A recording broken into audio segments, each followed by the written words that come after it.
I guess the rainy season is like showing face again, at least in Lagos, southwest of the country, where we're broadcasting from. It just might be different wherever you are, since we reach all over the country and other parts of the West African sub-region.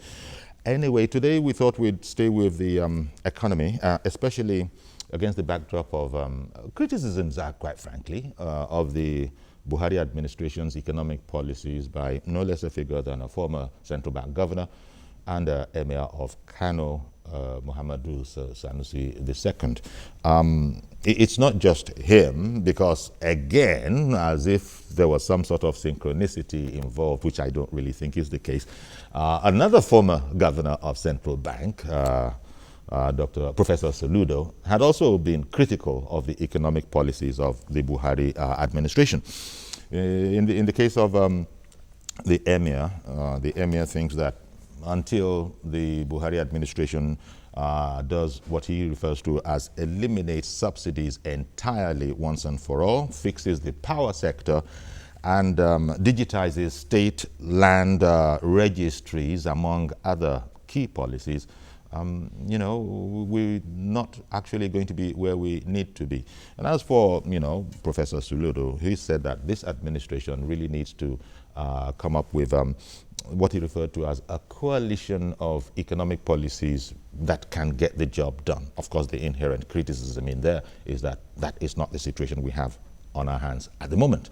For its part, the administration has responded that we're not going to be fighting with the Emir, since that was the comment that they made. We're not going to be quarreling with the Emir. In fact, we welcome constructive criticism. It strengthens democracy. And Garba Shehu, speaking for the presidency, has said that this was to strengthen democracy and that they were listening. We also hear that in recent times, the current central bank governor, Mr. Methiele, has been meeting with the president, and there's speculation that perhaps that was so that he could get some sort of permission, authority to respond to his predecessors in office on the economy. But that's entire speculation on my part. Well, our guest this morning got Mr. Lekan Shote. Welcome back, Lekan. Lekan's an accountant and a financial journalist. Thank you very much for coming on. Good morning. Good morning. Yeah. And Mr. Mukhtar Mohammed, an economist and stockbroker. Thank you very much for coming. It's a pleasure being here. Yeah. Now, I don't know, generally, to sort of take them, as it were, one after the other. First of all, there was the Emir of Kano and his criticism, and then after that, there was the Professor Soludo. Give me, if you were, a sort of bird's eye view of your impressions of the central planks of their criticism. Some might be quick to say that this was politics, but it was economics, perhaps. Do you agree? Well, if you look at it, it's economics. It's not. When you look at the two figures involved, are people that actually were supportive of the current government. They were people who were in the forefront. Even if he didn't come out categorically as the emir, we know there was a lot of loss between him and the former president, so definitely we know where he stands. Sanusi Lamido is a man that I've said his view no matter what anybody thinks about him, and remember, he's still a close ally to the current president. What he's just saying is what every economics have been saying, every economic team have been saying over the time. What we are seeing here, we are seeing the CBN trying to do monetary policy, and the microeconomic angle is not being fixed, because the microeconomic angle is supposed to be that which the government will have to handle in conjunction with the Ministry of Finance and the CBN. So what we're saying here is that the monetary policies are being fixed, but the microeconomic policies, which are what Sanusi is saying, that you have to have land property right, you have to have power. When you look at what he's saying, he's trying to say, look, put the infrastructure there.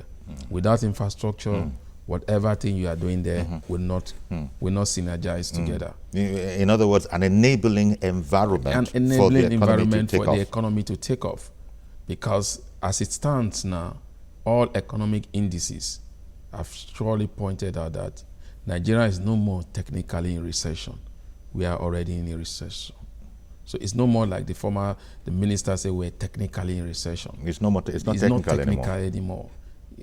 We are in a recession. Let me switch to because that is a technical term in itself, being in recession. So I'll just ask Lekan to just break that down. What does it mean to be in a recession for the non-economists who are watching? Deceleration of your economy. Things are slowing down, business-wise, financial-wise, and the meaning that your growth, the GDP growth, is slowing. It's going on the reverse. That's terrible. It's almost like you're in a war situation. You know, when there's a war situation, there's a standstill, and then it begins to get worse. Worse. That's the implication. So that you're the oxymoron of making progress backwards, so to speak. Sort of, yes. Yeah, sort of. What I sometimes call negative achievement. Yes, and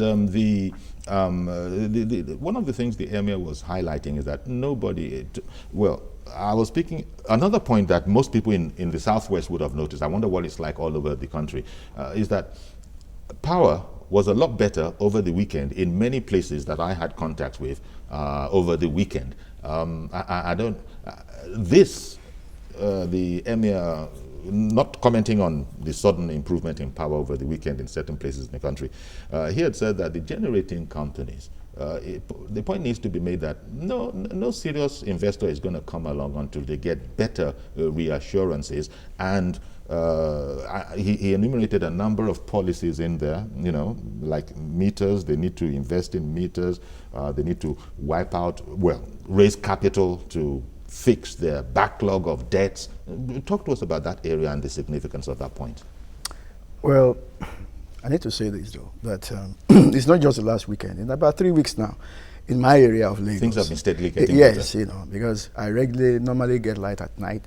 Now I'm getting light during the day. And at first it was worrying. And so much so that people were saying, what's the problem? Maybe somebody slept, so I didn't remember to switch People were beginning to ask, what's the problem? There's exactly, constant light supply. But I spoke with somebody over the weekend, and he said, well, this time of the year, the rains. I said, but they used to tell us in the past that, when there's too much rain, there will be no light. And then when there's no rain, then there will be. So I stopped. I said, okay, I'm going to note the month of August this year and see what happens also in September. And then wait, God giving us life and see what happens next year. So I can then say for certain that, okay, every July, ending July through August, through September, when you have the heavy rains, there's always. However, that argument, I told the gentleman, I said, how about the fact that even the biggest power plant in Nigeria, the is gas, is thermal. Does it need water? Not quite. That's a turbine. Do you understand? So I like to think that maybe somebody is doing something right, but I don't know yet. Now, what are the issues that former governor of Central Bank, Sanusi, is talking about? I am using former governor advisedly. I'm trying to say that he's coming from the background of somebody who should know. That's right. He's a technical person, and is also he's technically prepared, or he has a requisite technical background to do exactly what he's doing. And so he has something to say. And then in addition to that is that he has been in the corridors of power. So he knows what is happening. The point is this. If, as Mukhtar just said, I'd like to observe first that our central bank, I told you last week that I have sympathies for the governor of Central Bank. This is what is happening. Maybe we need to really break this down. What is happening is that there's no economy in Nigeria.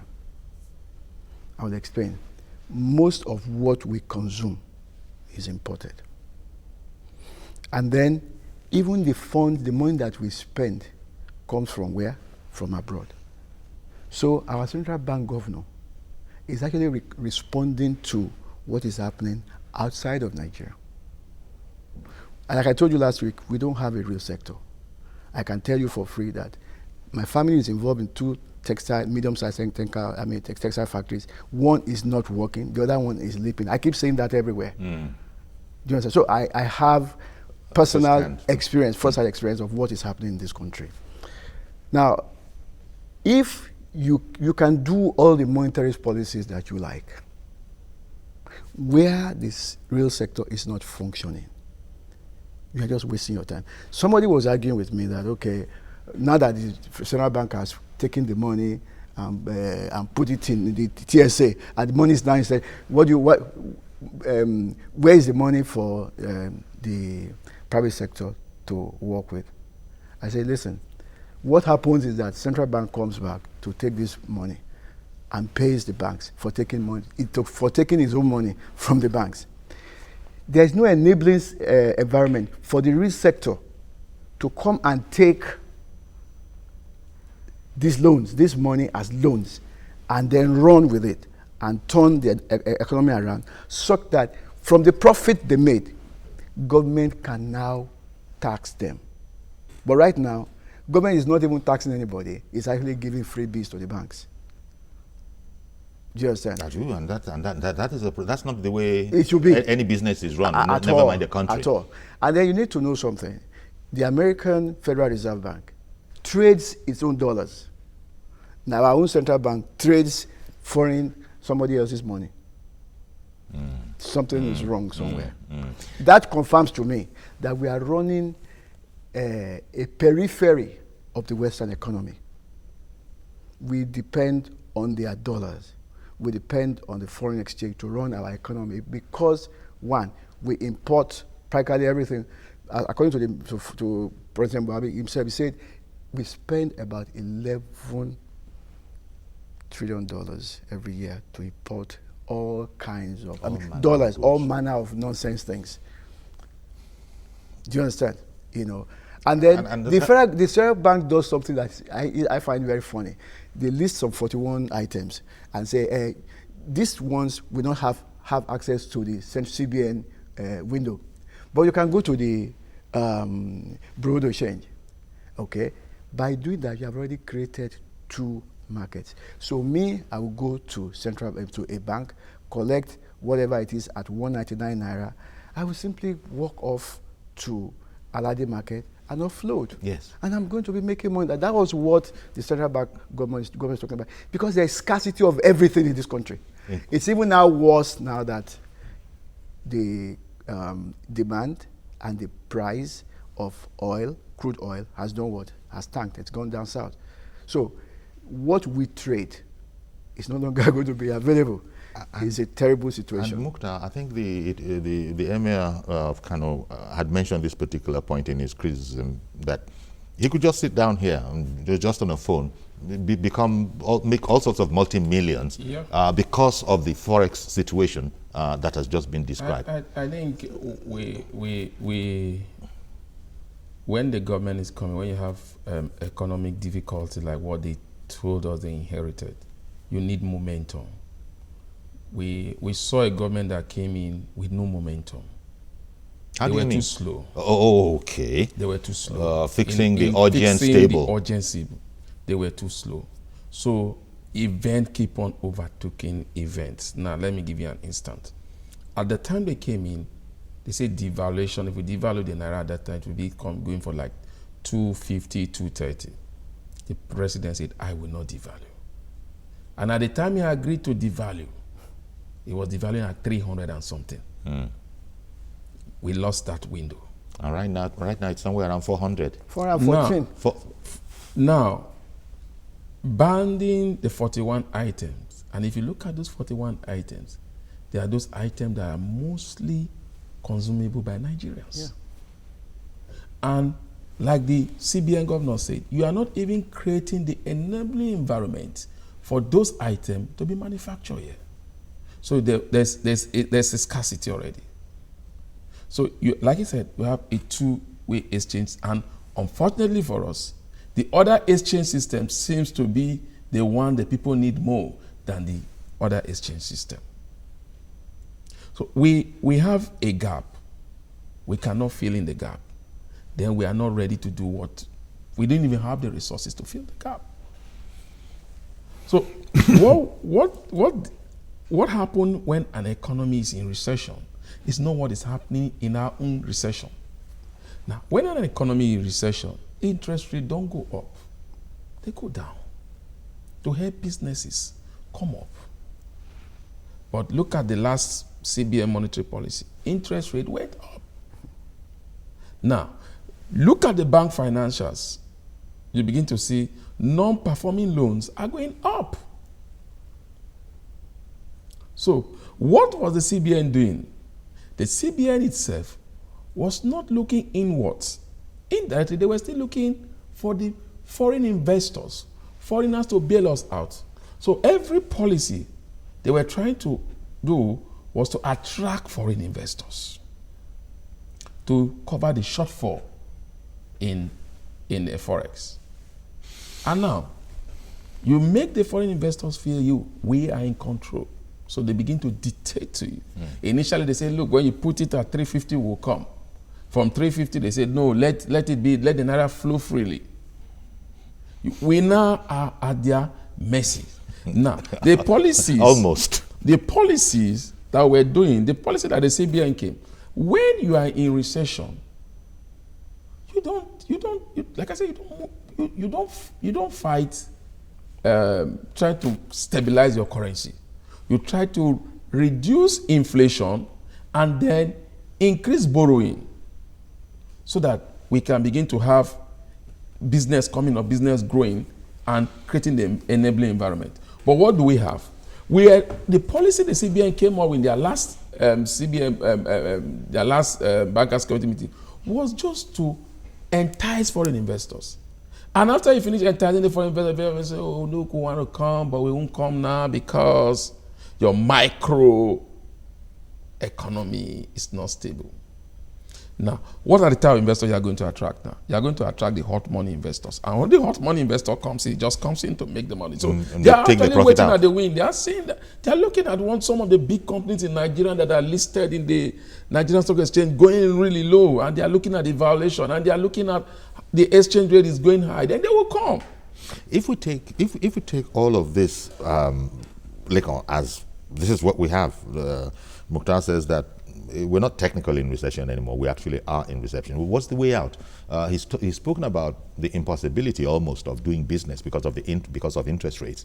You have all sorts of technocrats. Also, the vice president heads up the economic team. There's no shortage of knowledgeable economists. So I'm willing to wager that none of this that we're speaking about here is going to be news really to keep people within the administration. So what do you think is going on? What went wrong? Is it the president?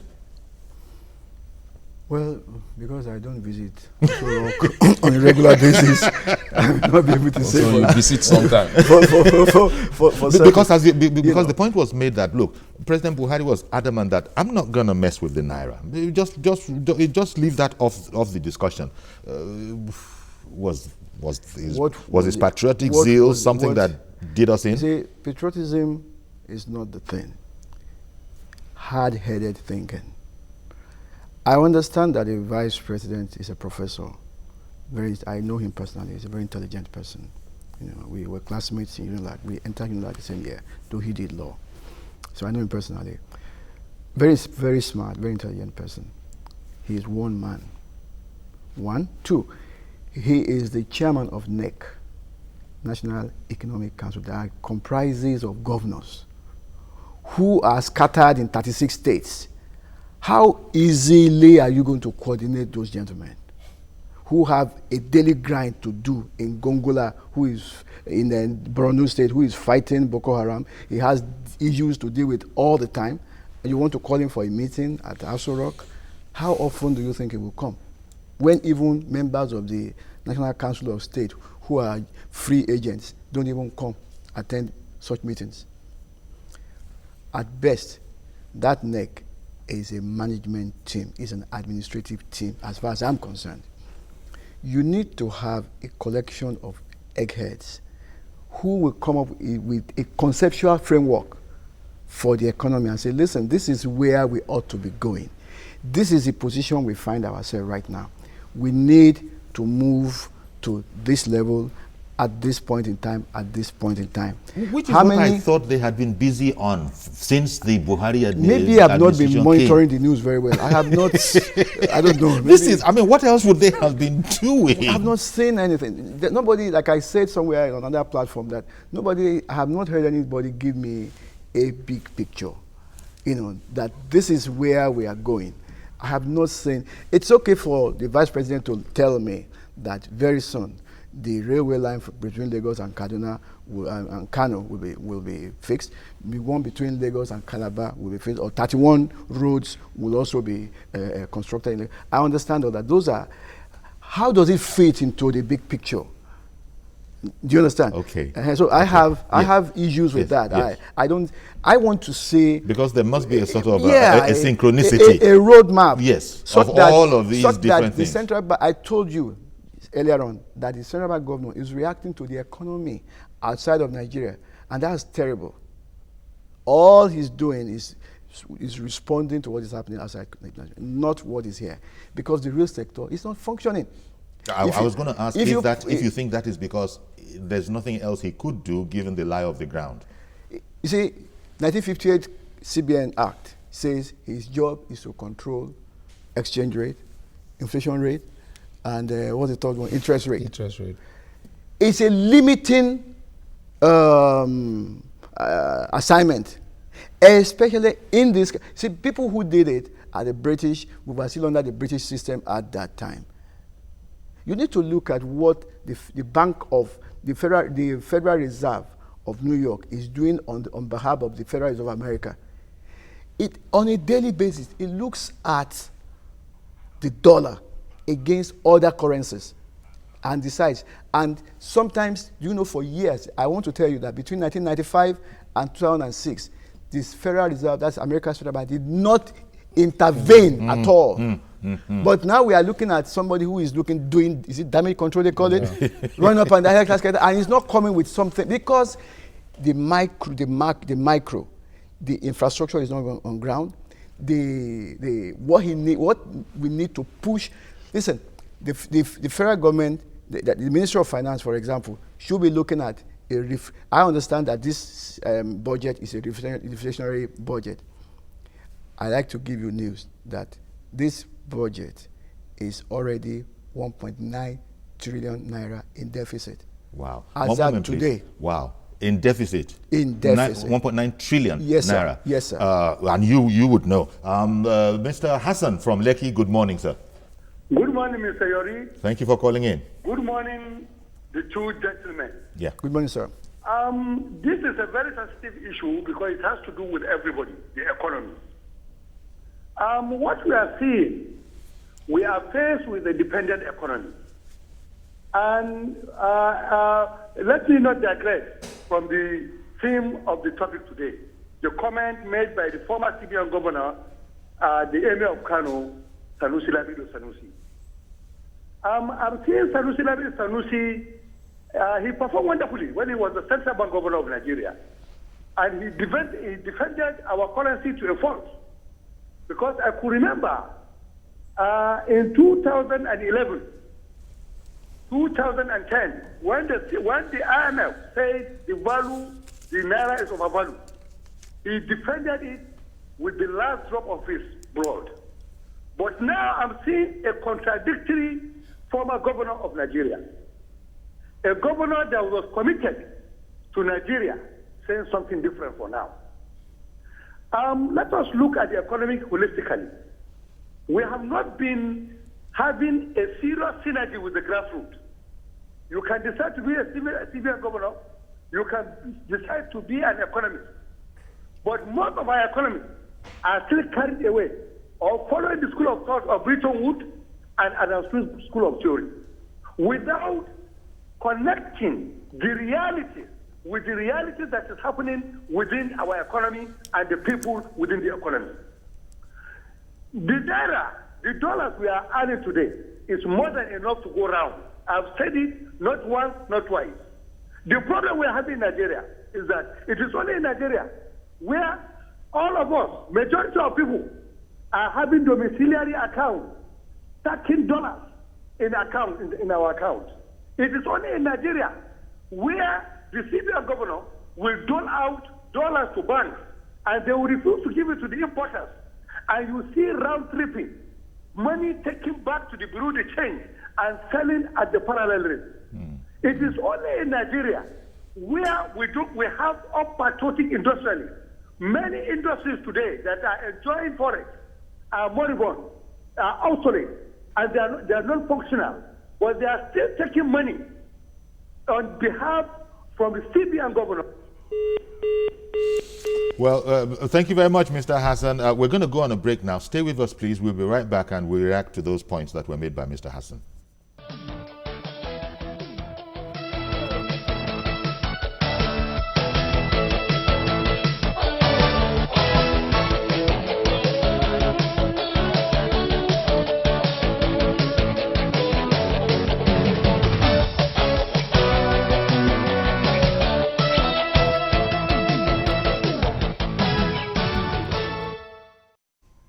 Welcome back, and still having a conversation with Mukhtar Mohammed, economist and stockbroker, and Lekon Shote, accountant and financial journalist. And just before we went on break, Mr. Hassan, calling in from Lekki, he made a number of points and saying that it's a sensitive issue.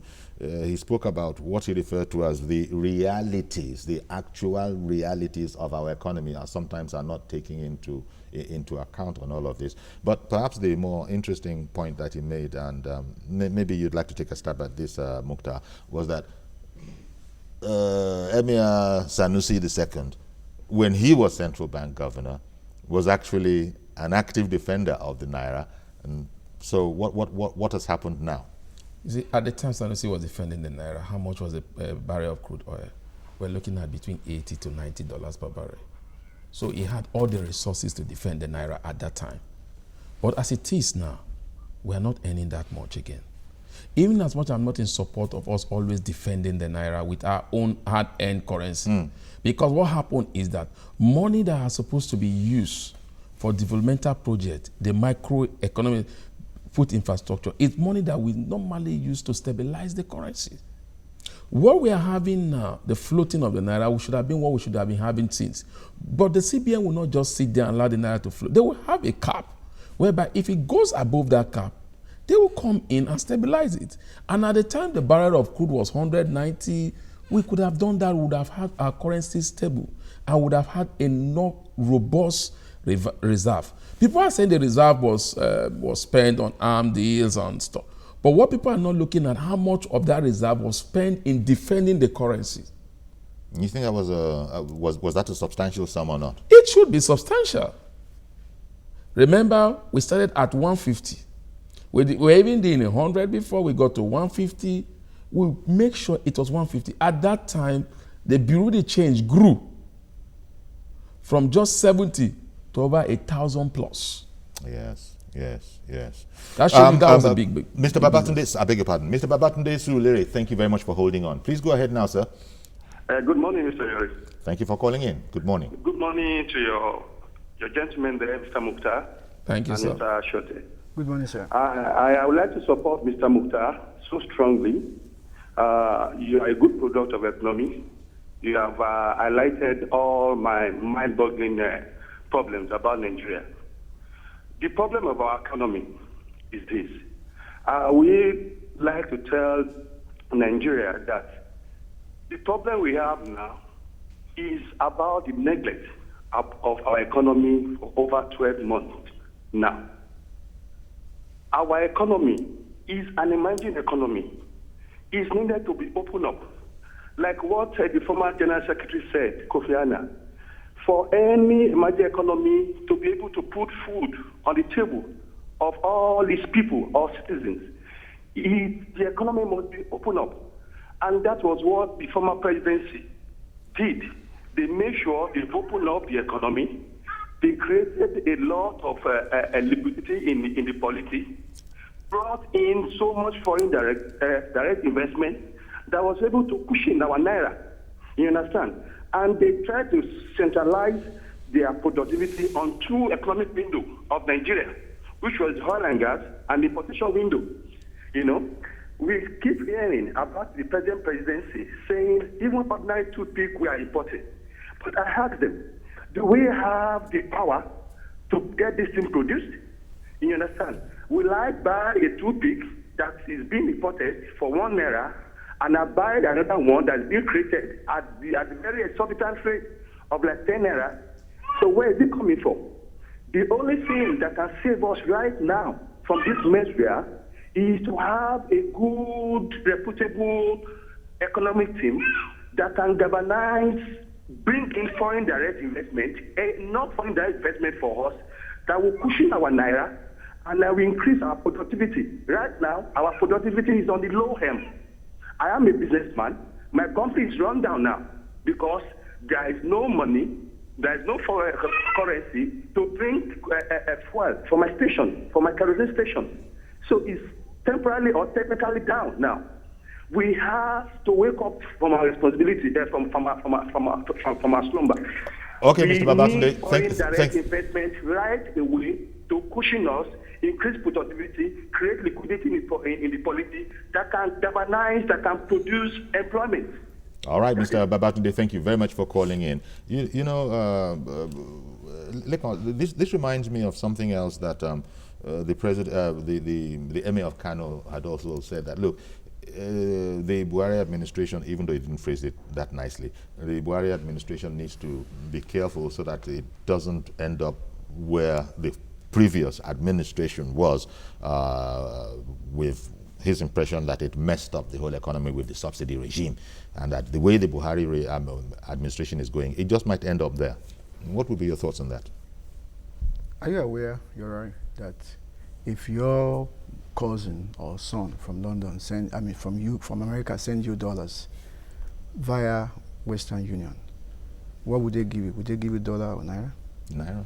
Good. The dollar, do you know where it goes? Where? It goes to the Bureau de Change. They are mopping up every dollar they can find. Is it even if before it goes through the Bureau de Change, through the back door, now it's even going through the Bureau de Change, through the front door. Because the recent policy by CBN said that any of such money that comes in from the bank should be sold to the Bureau de Change. So it's no more a backdoor business. Is that a policy that you take exception to? I take exception to every policy that tends to empower a little person, not even one. I take exception, I want to put it this way. I take exception to a policy that is not adding value. So that confirms what the Emma is saying. That's what I'm trying to say. It's a roundabout way of saying that this confirms. This is just one way. And then I say I'm going to Mecca. And then they give me $1,000. Do you understand? And then before I even go, I offload part of it. The Bureau de Change. And you've forgotten to make out that I gave you $1,000 at 179, 197. 197. I then go and offload it at 414 naira. That's 217 naira on top. By the time we take of the every statistic. $1. That's a lot of money. I mean, it's, you see, I'm very uncomfortable with the situation. Like we don't know what word. It's a structural thing that is designed. It's another subsidy to some people. The same way some people were asked, even when they don't even bring anything to the country, they just supply their papers and then they pay them. They say subsidy element of what they even did not even import in the first place. So we are just creating a structure that will enrich some people. I think we need to commend the Emma. He is a product, a symbol of ultra-conservative aspect of the Nigerian system. And for him to come out in the pose of an activist Emma is commendable. Okay. Mr. Benson calling in from Surulere. Good morning, sir. Good morning, Uncle Yori. Thank you for calling in. Good morning. Good morning to your panelists. Good morning, sir. Welcome as a contributor to the emergence of this new government we have, because we, as a youth, we did quite a lot to bring this government into being. But I must confess to you that disappointed in the way the present government is handling the affairs of the country, especially as it has to do with the appointment. Ordinarily, Nigeria is so blessed with professionals in all. Well, we lost that, but he was just going to the fact that he's disappointed, which must mean that he's also taking exception to a lot of things. And I suppose the one that concerns just about all of this concerns everybody, but the one that really shows up to everybody is the fact that you can't even borrow to go into business or to conduct business anymore. It's not, somebody made the point that the only person who can possibly profit under this situation is either a drug baron or a National Assembly member. Definitely. Because now what we're saying is that the civil servants are the civil servant, in quote, political civil servants. Those in the National Assembly, their earning has not come down. What I'm seeing in the government of the day is they want to collect, but the government is not thinking of how to give. Look at their policy. Companies are dying. You are going after them for tax. You are trying to kill them the more. You are saying if you don't pay tax, I'll shut you down. You are not creating the environment for them. Some of them, you are telling them to pay from what they have made before you came to power. It doesn't work like that. You are trying to bring in, you want to increase VAT, you want to increase this, and you are not looking at the earning power of the people. The earning power of an average Nigeria is going down daily.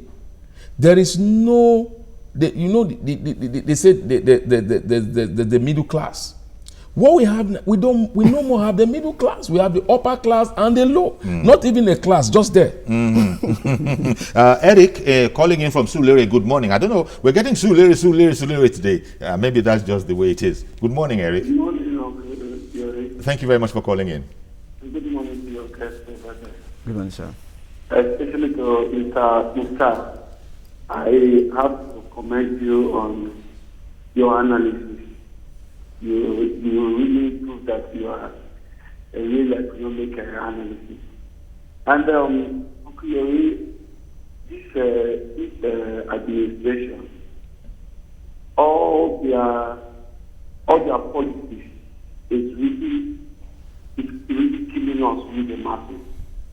Because number one, with the calling of this dollar, this naira devaluation, number one, it's only to make the northern side, the northern people richer. Because you're talking about all the people who are into Burundi trade. 90% of them are from the north. They will go and get the dollar at a cheaper rate, and they will come and sell it at a very higher rate. Thereby, we the importers, we are suffering. We are really suffering. The days you used to import at the rate of 20 naira, now for you to lay it at the port, to do and every other thing, that thing of 20 naira before will now come to 50 naira. How will you sell? And if you have to make your own profit, at the end of the day, you now want to add 10 naira to it and it becomes 50 naira, and the people will be complaining. Okay, the rice now that we are talking about, that they are saying that they ban the importation, people are still drinking rice, whether we believe it or not. Okay. Thank you very much, Eric. Although I'm not too sure how you arrived at the conclusion that it's to empower the Northerners. I don't know if that's because of the stereotype that you see a lot of Northerners engaged in the foreign exchange business, which is legitimate. I don't know, but he did make the statement that he made. I don't. What would you think? No, I don't agree with that. There are a lot of poor people in the north. Yes, a lot of poor people in the north, and it isn't the foreign exchange market and business isn't the exclusive preserve of the north. Just yesterday, somebody was hustling me in front of the airport hotel, and she said, "This guy is Yoruba." Yes, so, exactly. So, like I tell people, I think there's some stereotypes. The economy does not know where you come. It doesn't know where you come, whether you are APC, whether you are PDP, whether you are COA party. When the economy start hitting, hits everybody, and that's what we are feeling now. The economy is hitting everybody, but it is hitting of everybody is just because we have not done what we should have done, like he rightly pointed out, for a very long time. Look, I sympathize with the Buhari government. It would have been maybe almost the same thing if the previous government have remained in power. It would have almost been the same thing. But the only only difference would have been that the previous government seems to have some people with that they carry a little bit of weight when they talk about the world economy. When they say something, people tend to listen to them because of their pedigree. But what we have now, I sympathize with the current minister. You know, but it's uncanny because a lot has been made about the fact that, look, we will recover every last kobo of ours that was stolen, and efforts are made in that direction. They're saying we got so much, but it's still going bad. What we are doing is we are recovering, but we are keeping it. It's like a man that has money in the bank and is not using it. The everyday inflation, TSA, what is TSA? TSA is keeping the money in the vault of CBN and you must be looking at it. Okay, Samali from Ojodu, good morning, sir. Good morning. Thank you for calling in. Good morning. I was calling you, and then you are coming with the punch. Can you remember? Okay, yeah, but on to the point you wanted to make today. No. Thank God, Sanusi Alamido has spoken. I hope advice they give to the government should not be swept under the carpet. Then I would like to know, does PMB economic team made of seasoned technocrats? Because I must understand that Mr. Vice President, a lawyer, not an economist, is the one heading that team. Then finally, I think PMB and his team should stop blaming the past regime and its inability to deliver the promises it made to Nigeria. God bless this country. Okay, thank you very much. Thank you very much. Interesting point you make. So he was making the point that, Mukhtar was making the point that, yeah, we're collecting, but it's not benefiting anybody yet. It's like sitting on money, and everybody says, you don't even need to be a professional to know you don't do that. You don't sit on money and look at it. First of all, do you think that's a fair estimation of what is going fair, on? And they're just collecting the money and sitting on it. And it's the agenda of the IMF. Oh, yes, sir. It's the agenda of the IMF that we are under tax in this country, and so they should go get as much money as they can, even if they are killing the economic entities that are going to be providing this income to what they call the IGR. Yeah, IGR. They call it IGR. Wait a minute. I thought we weren't particular fans of the IMF, even less so this particular administration. Yori, that was what Babangida told us in 1986. He says we should even go and debate conditionalities and so on. At the end of the day, what happened? We took the IMF. You wanted to add something in relation to the IMF. We can't escape them. The IMF president has visited Nigeria twice. Yes. Within 2 years. But she said at the time that Nigeria doesn't seem to need. That was why look. There's what when they go into a meeting in diplomatic cycle, they say it was frank and fruitful. That's right. That means we said our mind, they said their mind. Yes. That's right. Now, what goes behind the scene? Remember, right. The final decision, CBN governor at a point trickles. had to rush down to UK and US to meet international investors after the floating of the Naira. He said, look, we have finally done what you people want us to do. So, for me, no matter what you see, what I like telling people is that it's a global, we are in a global village. We cannot be isolated from what the IMF, or if we don't want to be with them, then we are not ready to play the market. But that going as far as saying, as Lekon had said boldly, that it's an IMF agenda. Look, where do you would agree with that? I agree with that to an extent, because if you go to the developed world, how do they make their money? It's taxes. But those taxes, the citizens will see the effect of those taxes. The real sector is functional. Yeah, the real sector is not functional here. You are going after them. You don't create the enabling you are going after them with for so much passion. If you use that passion to begin to create the environment, you will get enough tax. Exactly. Okay, Reverend Dominic, thank you for holding on. Good morning, sir. Good morning. Chief, you have been holding me. Sorry about that. Please, I wish you give me 1 minute. Let me say this, Chief. I don't agree with the Emir of Kano. Let every one of us here are leaders. I pastor a church. In that church, there's lawyers, there's bankers, there's engineers. and I made a policy. And my boys down there, or my pastors, are messing up that policy. If you must get my attention to correct it, you won't talk to me inside the church. You come to my office and say, Pastor, this goes on, so I can find a way to correct it. When you say to the church, you have abused my own leadership character. What Lamido is saying, Lamido has access to Buhari because taking this matter to him in office, said, this is what is happening, this is what is happening, this case is not taken.